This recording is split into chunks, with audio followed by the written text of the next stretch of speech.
यहां जिंदा रहने का कोई मैनुअल नहीं होता, इसलिए वन्य जीवों को उसी से काम चलाना पड़ता है जो उनके पास होता है।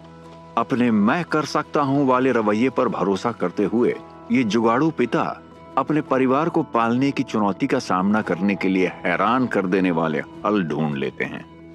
मीयरकैट पिता अपने झुंड की रक्षा करने के लिए छोटे से टीले को पहाड़ी जैसी चौकी में बदल सकते हैं, जबकि बीवर पिता पानी की धाराओं का रास्ता मोड़ सकते हैं। उल्लू पिता सटीक वार करके भोजन जुटाते हैं और बबून पिता अपने झुंड को आगे बढ़ाने के लिए लगभग हर मौके का फायदा उठा लेते हैं। इन पिताओं के लिए पूरी दुनिया ही उनका टूल बॉक्स है। इंजीनियर्स, मौका परस्त, समस्या सुलझाने वाले। जहां चाह होती है, ये जुगाड़ू पिता वहां राह निकाल लेते हैं।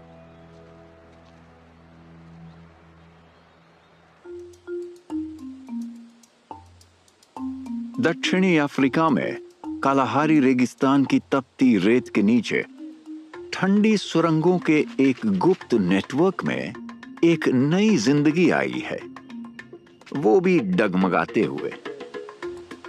ऊपर जमीन पर अफ्रीका के सबसे संगठित परिवारों में से एक का पिता पहले से ही काम पर लगा हुआ है।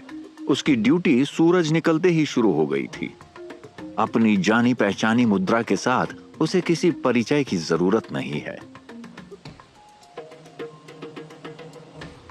मीयरकैट अपने घरों की बेहद चौकसी के साथ रक्षा करते हैं। वो इसके लिए मशहूर हैं। ये रेगिस्तान में रहने वाले जीव भले ही छोटे हों, लेकिन मीयरकैट अपने पास जो है उसका पूरा इस्तेमाल करते हैं और उनके पास है संख्या की ताकत। मीयरकैट के लिए पेरेंटिंग एक पारिवारिक काम है, जिसे मिलिट्री जैसी सटीकता के साथ किया जाता है। एक झुंड में 50 तक सदस्य हो सकते हैं, इसलिए व्यवस्था ही सब कुछ है और हर कोई काम करने वालों की लिस्ट में होता है, सिवाय मां के। वो बॉस होती है और प्रमुख मादा होने के नाते वही अकेली प्रजनन करती है। जब उसके नवजात बच्चे दूध पी रहे होते हैं, तब बाकी झुंड नाश्ते के लिए निकल पड़ता है।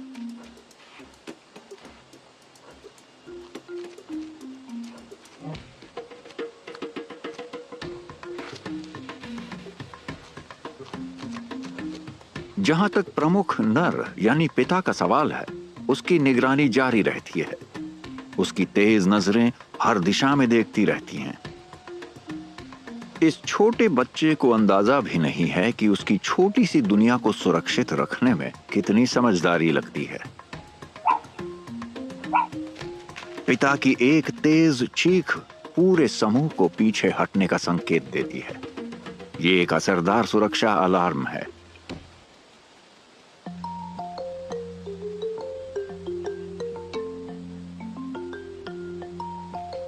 जब मां के खाने का समय होता है, तो बच्चे अपने पिता के साथ वक्त बिताते हैं, साथ ही झुंड के दूसरे बड़े सदस्यों के साथ भी। मीयरकैट के लिए पेरेंटिंग एक ग्रुप प्रोजेक्ट है। सारे नर बाय डिफॉल्ट सबके अंकल हैं और वो सुरक्षा और सिखाने की जिम्मेदारी उठाते हैं, जबकि अधीन मादाएं या आंटियां बच्चे संभालने का काम करती हैं। धरती पर बहुत कम परिवार इतने अच्छे तरीके से साथ में काम करते हैं।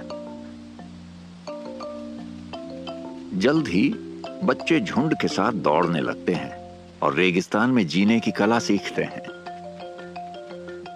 जैसे कि एक स्वादिष्ट बिच्छू से कैसे निपटना है। किसी चीज के जहरीले होने का मतलब ये नहीं है कि मीयरकैट्स उसे खा नहीं सकते। पिता अपने बच्चों को सिखाते हैं कि पहले उसके डंक को काट दो। इस कुरकुरे और रसीले नाश्ते का मजा लेने का ये एक जुगाड़ू तरीका है। एक और जरूरी हुनर है कुश्ती। अभी एक दूसरे से लड़ना सीखना उन्हें बड़े होकर झुंड की सुरक्षा टीम का असरदार हिस्सा बनने में मदद करेगा। यहाँ तक कि पहरेदारी की ड्यूटी भी आजमाई जाती है। हालांकि एक जगह स्थिर रहना उनकी ताकत नहीं है। कुछ तो एक साथ कई काम करना पसंद करते हैं और पिता के साथ चिपक कर सीखते हैं।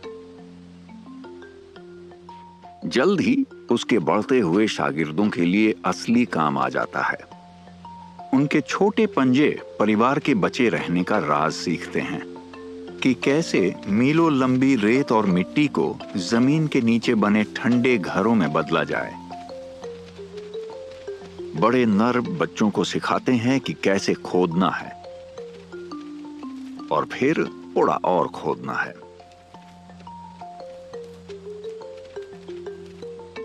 नरम फर वाले ये आर्किटेक्ट्स बारीकी पर ध्यान देते हैं। मियाकैट अपने रेगिस्तानी घरों को हमेशा रेनोवेट करते रहते हैं, जिनमें बच्चों के कमरे और सोने की जगहें होती हैं जो उन्हें रात में सुरक्षित रखती हैं। और अगर कोई अनचाहा मेहमान अंदर आ जाए तो ये भागने का रास्ता इस्तेमाल करते हैं। ये जुगाड़ू जीव रेत के टीलों में कई बिल बनाते हैं, मुसीबत आने पर भागने के लिए आपातकालीन रास्ते।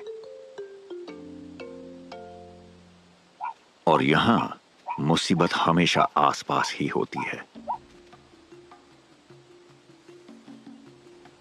एक केप कोबरा रेत पर रेंगता हुआ आगे बढ़ता है। खुले मैदान में अब सिर्फ एक ही रास्ता बचता है। पिता और उसके साथ ही खड़े होकर मुकाबला करते हैं। एक अकेले मियाकैट के लिए यह मौत की सजा है, लेकिन कोई भी मियाकैट अकेला नहीं होता। कुछ ही पलों में पूरा झुंड एक साथ जुट जाता है और एक होकर आगे बढ़ता है। एक ताकतवर समूह परिवार की रक्षा करता है जब तक खतरा टल नहीं जाता।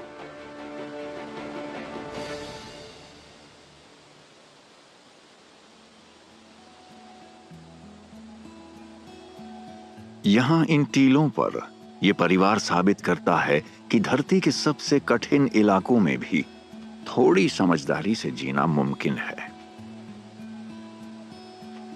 भले ही मियाकैट पिता छोटा हो, लेकिन वो एक बहुत बड़े समूह का अहम हिस्सा है जो अपने पास मौजूद चीजों से काम चलाने में माहिर है, जो रेत को सुरक्षित घर में बदल सकता है और टीम वर्क को पारिवारिक परंपरा बना सकता है।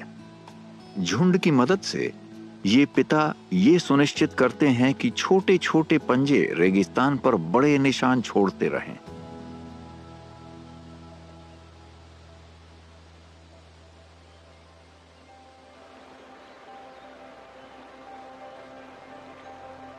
बहुत दूर उत्तर अमेरिका के एक शांत जंगल में रात होती है और अंधेरे में कुछ चुपचाप उड़ता है।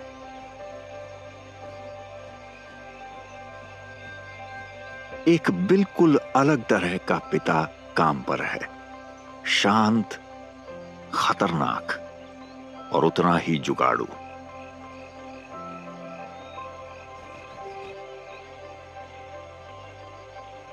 उल्लू मायावी होते हैं और उन्हें देखना मुश्किल होता है, लेकिन ये पिता हमेशा वहीं पर होते हैं जहां उनके परिवार को उनकी जरूरत होती है। जब मां ठंडी रातों में अंडों को गर्म रखती है, तब पिता शिकार पर निकलते हैं। एक ऐसा शिकारी जिसके पास बेहतरीन औजारों का सेट होता है। धरती पर उल्लू की 200 से ज्यादा किस्में हैं और चूंकि ये ज्यादातर रात में सक्रिय होते हैं, इसलिए रात की ड्यूटी के लिए पूरी तरह बने होते हैं। वो गंभीर पिता वाली नजर ये सिर्फ बच्चों को अनुशासन सिखाने के लिए नहीं है। उनकी बड़ी आंखें उन्हें बेहतरीन नाइट विजन देती हैं। संवेदनशील कान, तेज पंजे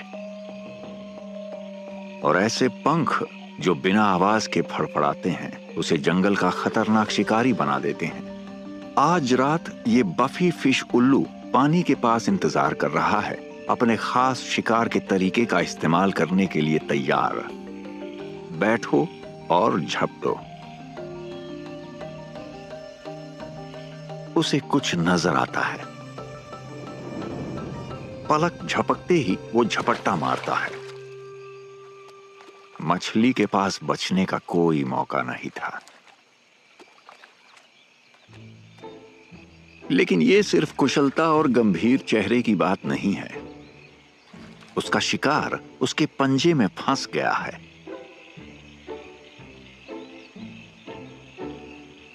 एक ही झटके में समस्या हल हो गई। एक ऐसा करता धरता जो अपने परिवार का पेट पालने के लिए थोड़ी बहुत उलझन से नहीं घबराता।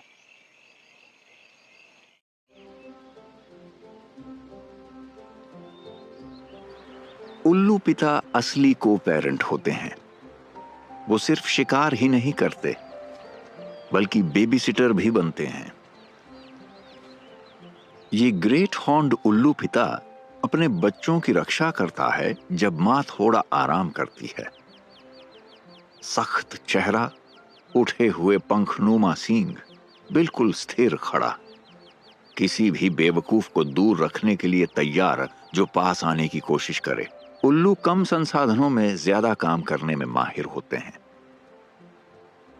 इसी तरह वो अपनी ऊर्जा बचाते हैं। उनके घोंसले वो उन्हें बनाते नहीं हैं, वो उन्हें उधार लेते हैं। शुरू से बनाने में ऊर्जा क्यों बर्बाद करें? ये जुगाड़ू पिता ज्यादा समझदारी से काम करते हैं, ज्यादा मेहनत नहीं करते और पहले से बनी जगह का इस्तेमाल करते हैं। जब बच्चों की बात आती है तो इनमें से कुछ पक्षियों का दिल नरम भी होता है। उल्लू माता पिता जैसे टोनी उल्लू ऐसे बच्चों को भी अपना लेते हैं जो उनके नहीं होते। ये एक उदारता है जो अगली पीढ़ी को जिंदा रखती है। अपनी प्रजाति के प्रति उनकी वफादारी इस जिंदा रहने की दौड़ में एक और स्मार्ट तरीका है। उल्लू लगभग हर जगह पाए जाते हैं, जो इस बात का सबूत है कि ये पंख वाले समझदार पक्षी लगभग हर मौसम को संभाल सकते हैं और ये अपने वन्य समुदाय में योगदान भी देते हैं। उल्लू प्रकृति के संतुलन को बनाए रखने में मदद करते हैं। चूहों का शिकार करके ये प्राकृतिक कीट नियंत्रक की तरह काम करते हैं। ये पक्षी मरे हुए जानवर भी खाते हैं, जिससे बीमारियां फैलने का खतरा घटता है और सड़ते हुए जैविक कचरे का ढेर लगने से भी बचता है। एक बेहतरीन सफाई दल जो गंदा काम मुफ्त में करता है। जुगाड़ू और संतोषजनक।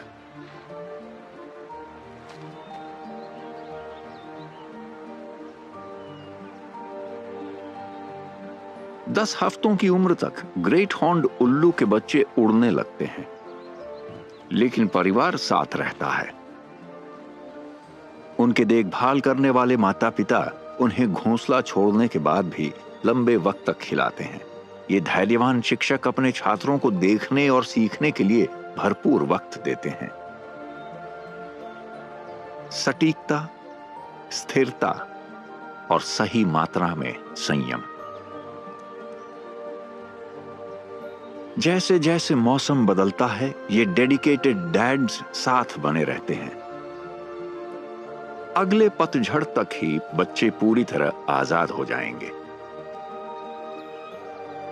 फिर कुछ ही महीनों बाद उनकी मां और पिता फिर से यही चक्र शुरू करेंगे, साथ साथ। पंख वाले बहुत कम पिता इससे ज्यादा मेहनत या चतुराई से काम करते हैं, और बहुत कम ऐसे हैं जिनके पास इतने शानदार औजारों का सेट हो। रात में देखने की क्षमता, बेआवाज उड़ने वाले पंख और दिल की धड़कन तक सुन लेने वाले कान। एक उल्लू पिता का समर्पण और सफलता महज संयोग नहीं है, और सच तो यह है कि यह पूरी तरह से निष्पक्ष भी नहीं है। विकास ने उसे जीतने वाली खूबियां दी है, हर उस फायदे के साथ जिसे वो पूरी तरह इस्तेमाल करता है।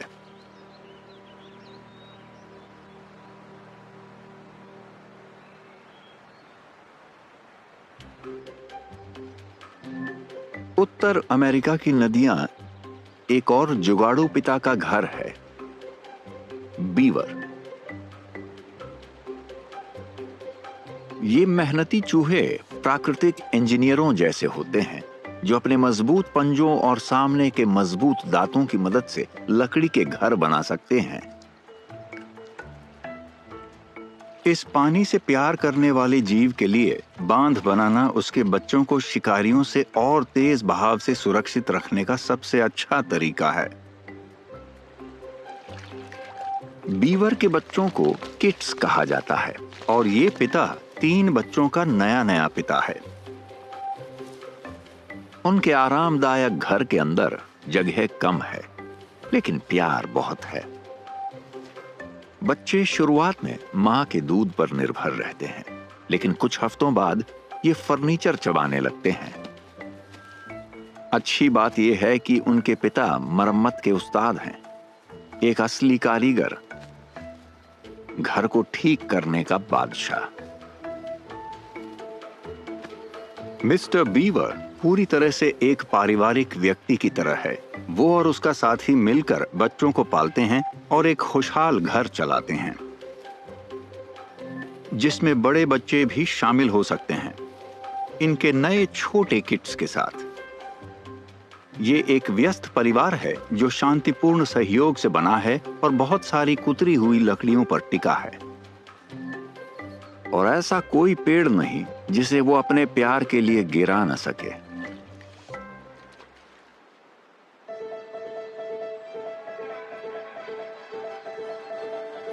ये पिता पेड़ सिर्फ मजे के लिए नहीं काट रहा है, उसके दिमाग में एक बहुत समझदार योजना है।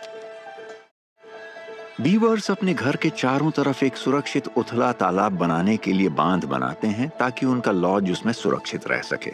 लेकिन निर्माण शुरू होने से पहले उसे धारा के एक हिस्से को मोड़ना पड़ता है। ये एक चतुर चाल है जो उसके काम करते वक्त पानी के बहाव को शांत रखती है। फिर वो एक एक करके मोटी टहनियों को कीचड़ में गाड़ता है ताकि नींव तैयार हो सके। फिर दीवारें बनाना शुरू करता है। अपने आसपास के माहौल का इस्तेमाल करने की उसकी क्षमता कमाल की है। बीवर अक्सर बड़े और भारी लकड़ी के लट्ठों को बिना किसी मशीन के खुद की बनाई नहरों में बहाकर ले जाते हैं। अपनी इंजीनियरिंग की समझ का इस्तेमाल करते हुए वो जो बांध बनाता है वो पानी के बहाव को इतना धीमा कर देता है या रोक देता है कि उसके लॉज के चारों तरफ एक सुरक्षात्मक खाई बन जाती है जो पानी के नीचे बने दरवाजे को छुपा कर रखती है और शिकारी जानवरों को बाहर रखती है।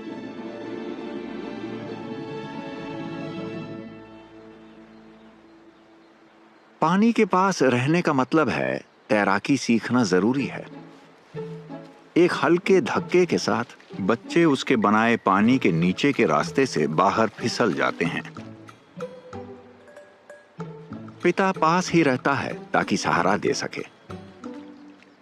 उनके लिए अपने कुशल टूर गाइड के साथ बने रहना थोड़ा मुश्किल होता है। अपने पिता के साथ घूमते हुए बच्चे सीखते हैं कि कौन से पौधे खाने के लिए अच्छे हैं और कौन से घर बनाने के लिए। बीवर ऐसे दिख सकते हैं जैसे उन्हें दांत साफ करना अच्छा ना लगता हो, लेकिन उनके दांतों पर जो नारंगी दाग होता है वो असल में एक बहुत मजबूत परत होती है जिसमें आयरन मिला होता है, जो उनके दांतों को इतना मजबूत बनाता है कि वो पेड़ों को ऐसे काट सकते हैं जैसे वो बड़ी गाजर हों। हाँ, बीवर पिता थोड़ा गड़बड़ कर सकते हैं, लेकिन ये अच्छी तरह की गड़बड़ होती है।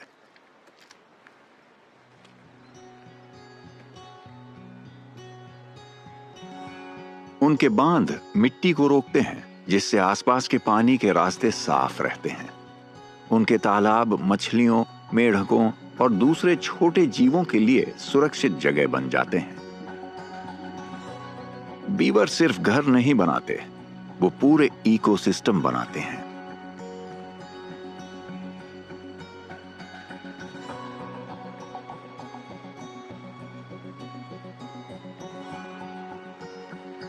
सर्दी बीवर के परिवार के इलाके में आ गई है, जिससे बढ़ते हुए बच्चों को पहली बार ठंड का एहसास होता है।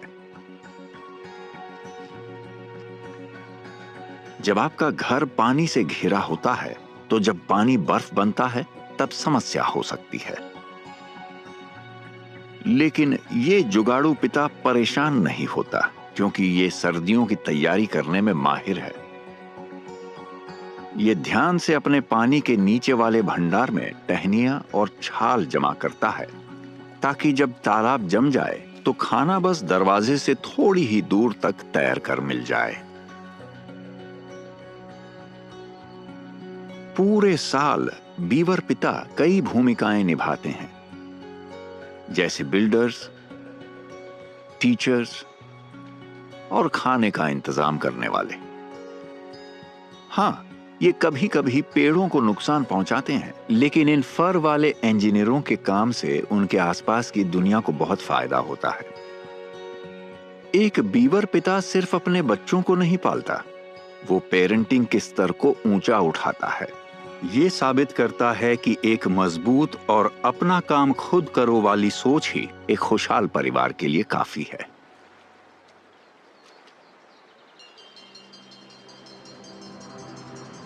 दक्षिण की ओर, बहुत दक्षिण में,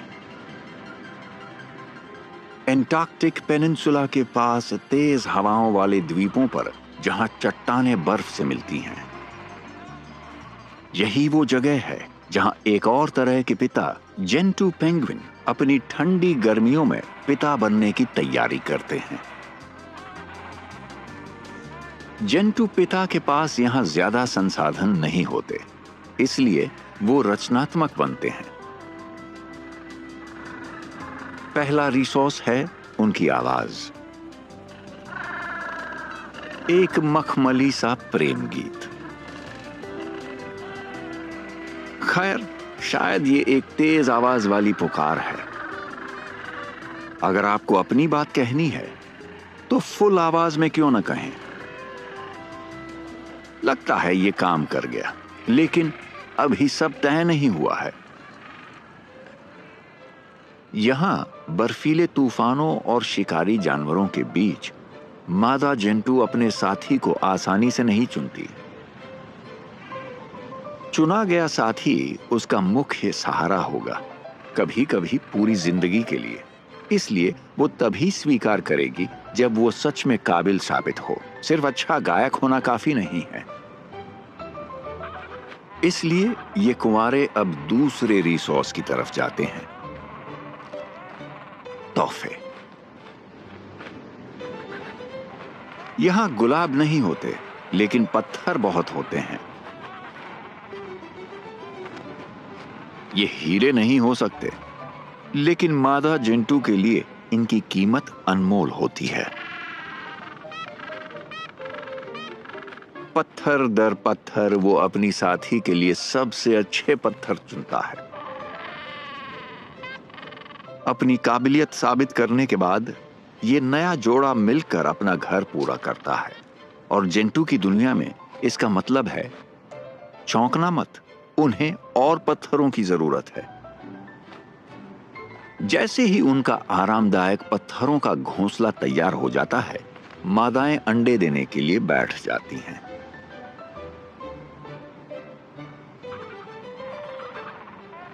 जल्द ही किनारा पत्थरों के घोंसलों और अंडों से भर जाता है। जेंटू पेंगुइन बेहतरीन को पेरेंट होते हैं। 1 महीने तक वो बारी बारी से अपने अंडों को गर्म रखते हैं, हमेशा सतर्क रहते हुए। पिता की एक नजर अपने पैरों पर होती है और दूसरी आसमान पर, जहां भूखे शिकारी ऊपर मंडरा रहे होते हैं।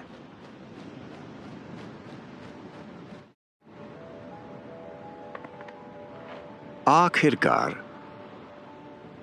एक दरार दिखाई देती है। फिर एक छोटा मुलायम भूरा पंख,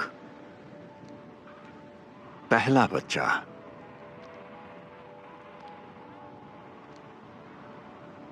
और उसके बाद उसका जुड़वा। एक भाई या बहन के साथ एक ही जगह में रहना मुश्किल हो सकता है, जुड़वा होने का मतलब है कि इन माता पिता को दोगुना प्यार मिलता है, लेकिन साथ ही दोगुना तनाव भी, क्योंकि उन्हें 2 भूखे बच्चों को खिलाना होता है। उनका पहला खाना घर पर बना हुआ उल्टी करके निकाला हुआ सूप, स्वादिष्ट और सबके लिए काफी है।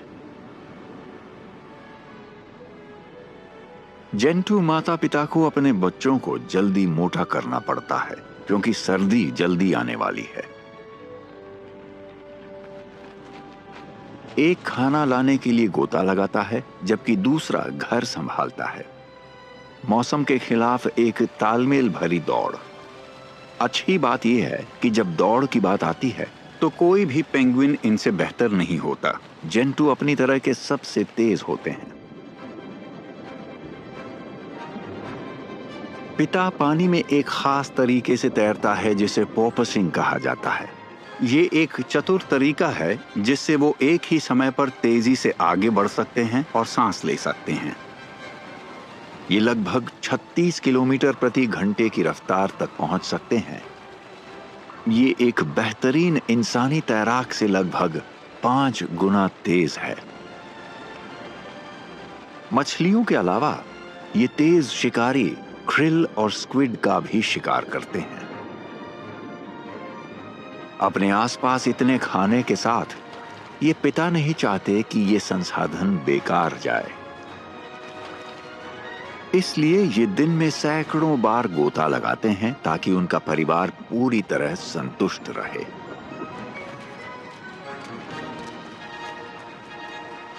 जितना तेज पिता होगा उतना ही बेहतर उसके बच्चों को खाना मिलेगा, और जो अंदर जाता है उसे बाहर भी आना होता है। जेंटू माता पिता बस उम्मीद कर सकते हैं कि उन्होंने काफी किया है, क्योंकि अब मौसम सच में ठंडा होने लगा है।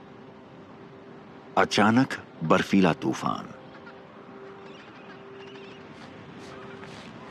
अब बच्चे पिता के पैरों के पास नहीं हैं, लेकिन उन्हें अभी भी पता है कि खाना किससे मांगना है।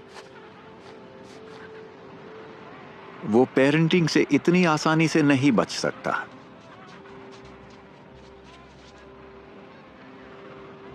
कठिन परिस्थितियों के बावजूद ये बच्चे जिंदा रहे हैं, और इसमें उनके पिता का बड़ा योगदान है।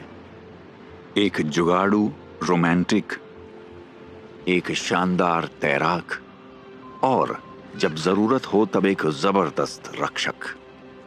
उसकी निगरानी में 2 अंडे 2 स्वस्थ और मजबूत बच्चों में बदल गए हैं, जो अनजान दुनिया में कूदने के लिए तैयार हैं, बिल्कुल अपने शांत और समझदार पिता की तरह।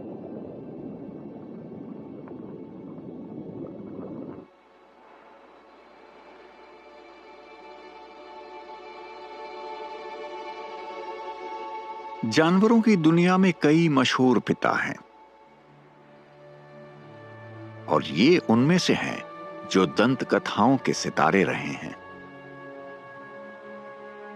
दक्षिणी स्पेन के हरे खुले मैदानों में बसंत का मौसम सफेद सारस का होता है, और एक पिता हजारों किलोमीटर का सफर करके अफ्रीका से लौटता है।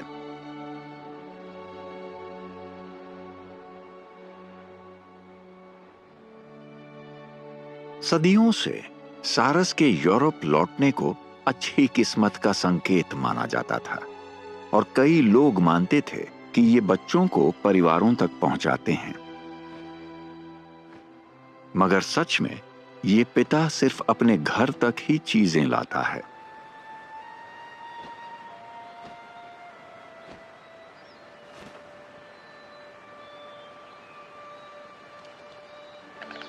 सफेद सारस अक्सर जीवन भर के लिए जोड़ी बनाते हैं और अपने मिलन का जश्न मनाने के लिए अपनी चोंच से आवाज करते हैं।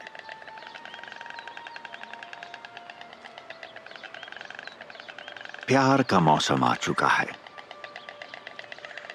सारस जोड़े सिर्फ अपने प्रजनन स्थल पर ही नहीं लौटते, बल्कि अक्सर उसी घोंसले में वापस जाते हैं जो उन्होंने पिछले साल इस्तेमाल किया था। सबसे पहले ये जोड़ी अपने घर को थोड़ा ठीक करती है, फिर वो उसे अंतिम रूप देते हैं।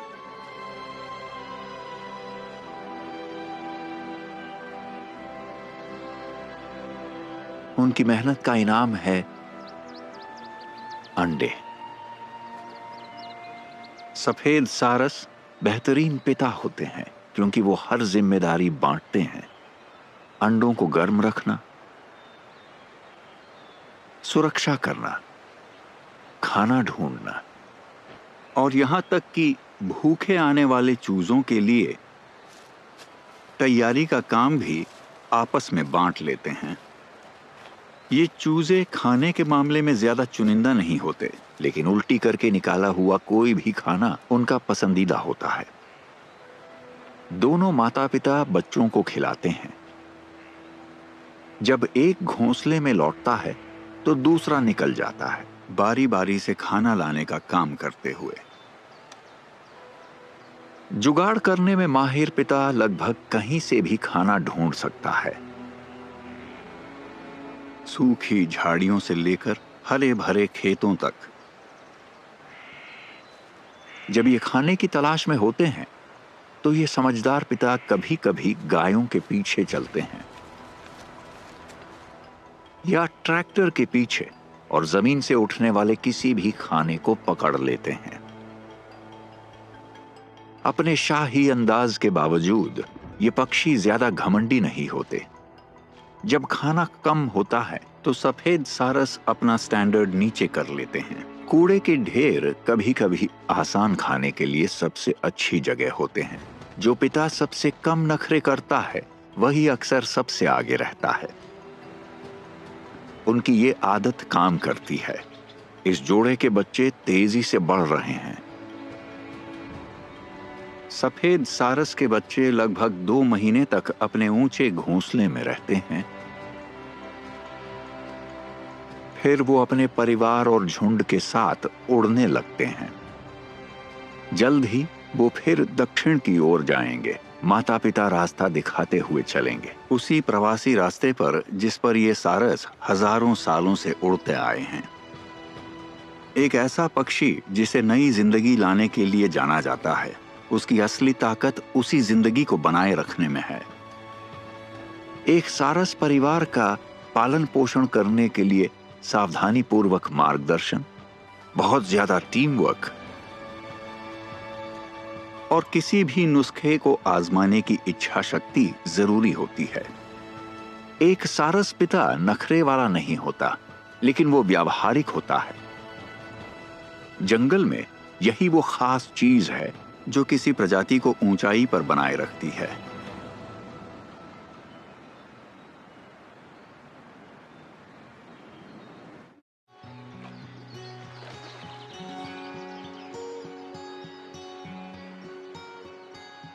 ऑस्ट्रेलिया के वेटलैंड्स में दुनिया का इकलौता काला हंस रहता है।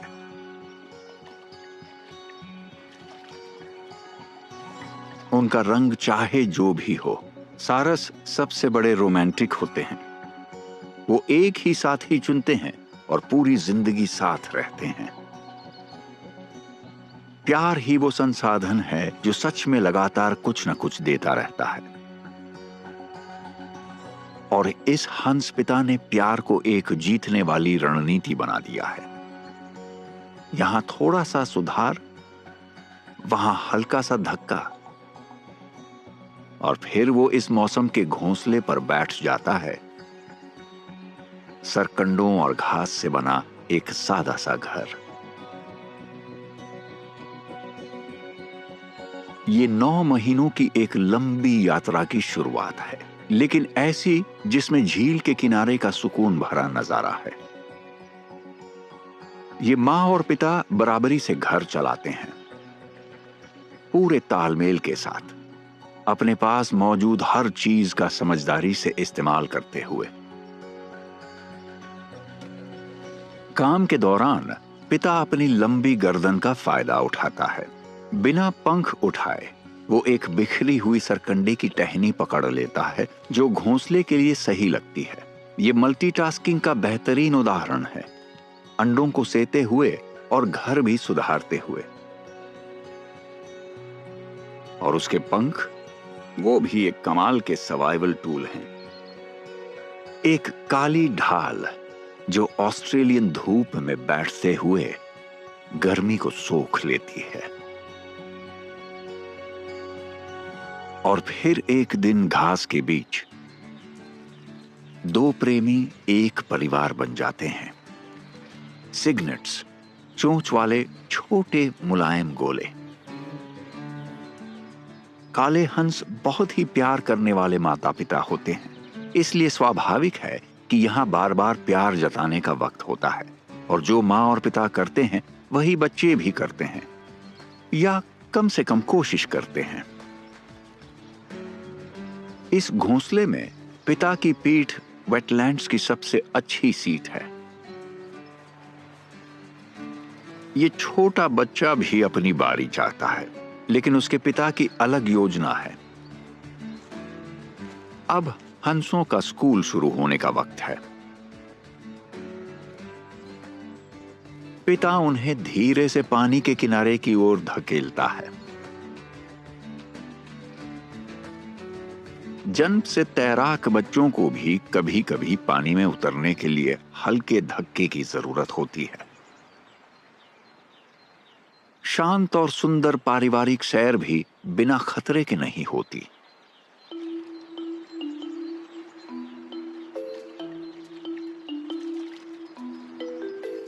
पानी के ऊपर और नीचे शिकारी छिपे रहते हैं, और मौका मिलते ही सतह से इन छोटे मुलायम बच्चों को पकड़ सकते हैं। पिता दिल से भले ही प्यार करने वाला हो, लेकिन अगर उसे या उसके परिवार को खतरा हुआ तो वो एक खतरनाक रक्षक बन जाता है।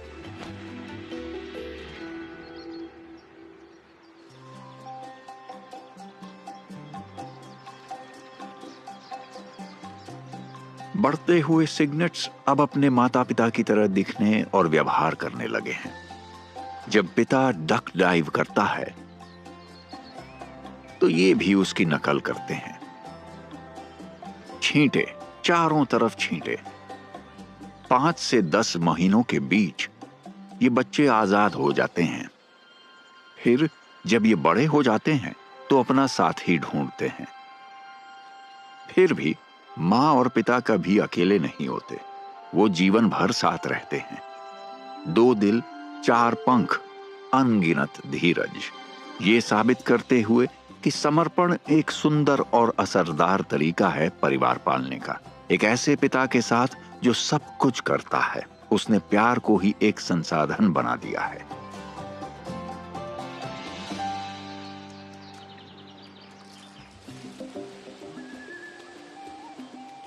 अब फिर से अफ्रीका की ओर, पूर्व में स्थित सेरेंगेटी की तरफ।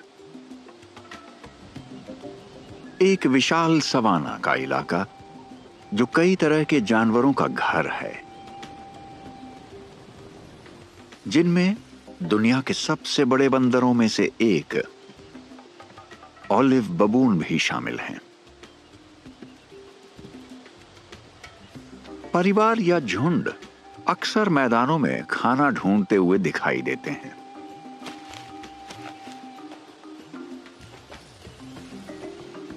कभी कभी पिता अपने बच्चों को पीठ पर बैठाकर घुमाते हैं।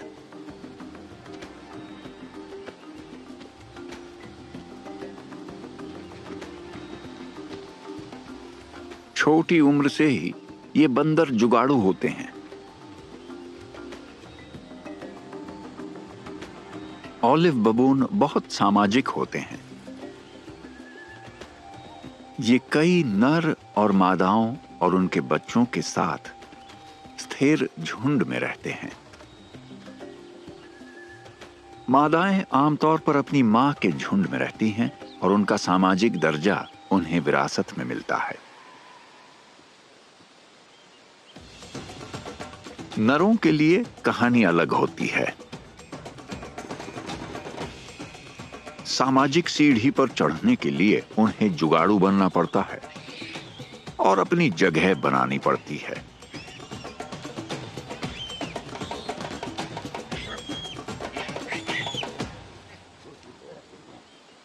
जो ज्यादा ताकतवर होते हैं वही पिता बन पाते हैं। भले ही वो थोड़े दूर दूर रहते दिखें, लेकिन इन पिताओं का एक नरम पहलू भी होता है।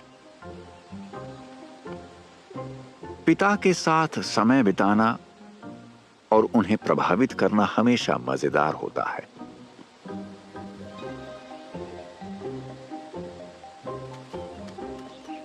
शोर और खेल के बीच प्रमुख नर व्यवस्था बनाए रखने में मदद करते हैं और नजर रखते हैं, क्योंकि ये बबून एक ऐसी दुनिया में रहते हैं जहां तेज दांत वाले पड़ोसी मौजूद हैं।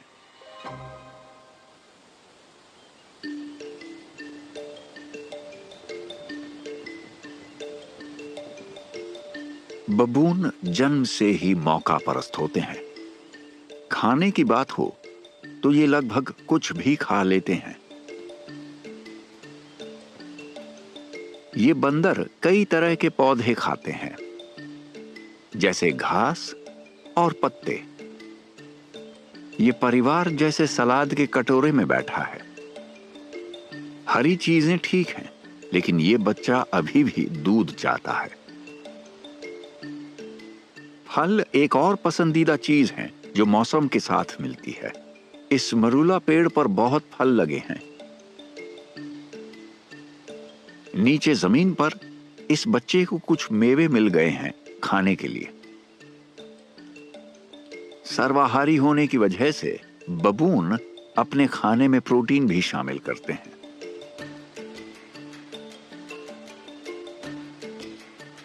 ग्रूमिंग के दौरान ये फर में मिलने वाले छोटे लेकिन स्वादिष्ट मांस के टुकड़े भी खा लेते हैं।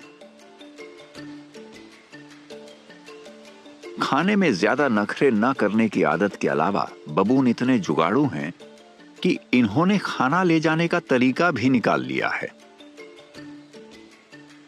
इन चालाक बंदरों के पास खास गाल के थैले होते हैं जो छोटे लंच बॉक्स की तरह काम करते हैं, जिसमें ये चलते फिरते खाना जमा कर सकते हैं। इस काम आने वाले लंच बॉक्स और कम मांग वाली डाइट की वजह से बबून लगभग कहीं भी जिंदा रह सकते हैं।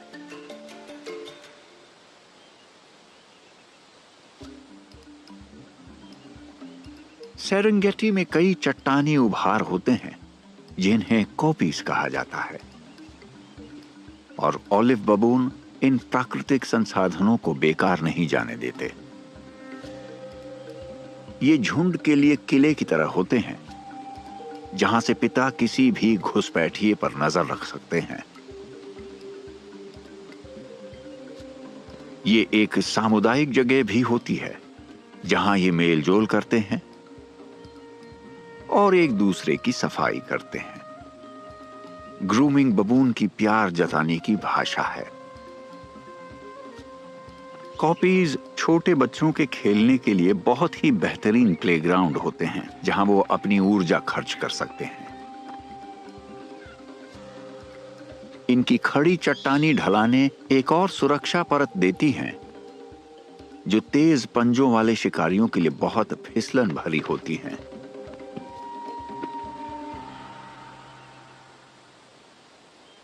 जब सूखा मौसम आता है और संसाधन बहुत कम हो जाते हैं, तो चालाक बबून पिता एक और चीज का इस्तेमाल करते हैं,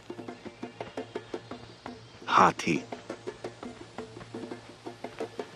झुंड हाथियों के समूहों का पीछा करते हैं और उनके बनाए पानी के गड्ढों से पानी पीते हैं,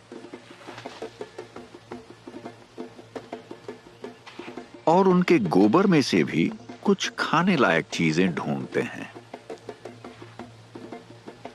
लेकिन कोई भी चालाक खिलाड़ी जानता है कि कुछ भी मुफ्त में नहीं मिलता। बदले में हाथी बबून को चौकीदार की तरह इस्तेमाल करते हैं।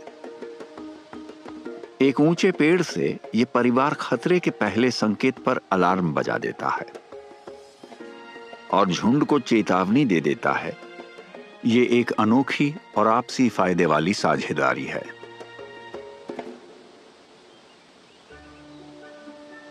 जैसे जैसे प्रमुख नर बूढ़ा होता है और उसके लड़ने के दिन खत्म होने लगते हैं, पूरे पिता वाला रूप अपनाना एक बेहतर विकल्प बन जाता है। तरीका बदलते हुए वो दिखावे को छोड़कर सच में बच्चों की देखभाल करने लगता है। ये उसके लिए जीवन के आखिरी हिस्से को शांति से बिताने और अपनी विरासत को बढ़ते हुए देखने का एक अच्छा तरीका है। एक ऐसे जुगाड़ू पिता के लिए सही इनाम जिसने अपने माहौल और पड़ोसियों का इस्तेमाल करके अपने परिवार को अफ्रीका की जंगली दुनिया में आगे बढ़ाया है।